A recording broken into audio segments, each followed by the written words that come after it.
ធានសូមធ្វើសញ្ញាប្រធានដូចខាងក្រោមមួយបញ្ញាការពារជាតិសាសនាព្រះមហាក្សត្រនិងច្បាប់រដ្ឋធម្មនុញ្ញនៃប្រជាជាតិកម្ពុជាឲ្យបានដាច់ខាតពីរបញ្ញាការពារសម្ដេចអគ្គមហាសេនាបតីជួនសែន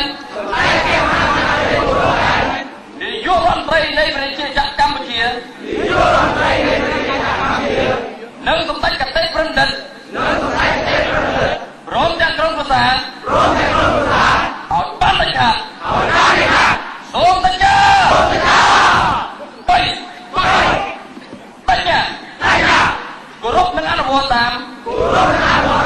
ច្បាប់លក្ខន្តិកៈបទបញ្ជារបស់កងយុទ្ធពលកាមរៈភូមិន្ទឲ្យបានដាច់ខាតសូមសញ្ញា4បញ្ញាការពារសន្តិសុខក្នុងសង្គមជូនប្រជាពលរដ្ឋឲ្យបានជាដាច់ខាតសូមសញ្ញា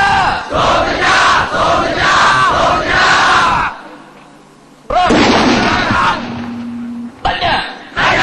ប្រឆាំងដាច់ខាតចំពោះជនអកតេតែមានមន្តតាបំផ្លិចបំផ្លាញសម្បត្តិវប្បធម៌ជាតិជូនប្រជាពលរដ្ឋឲ្យបានជាដាច់ខាត6បញ្ញាអនុវត្តតាមបទបញ្ជាការពារបង្ក្រាបទប់ស្កាត់អំពើកុបកម្មបដកម្មខុសច្បាប់ដែលប៉ុនបងដួលរំលំ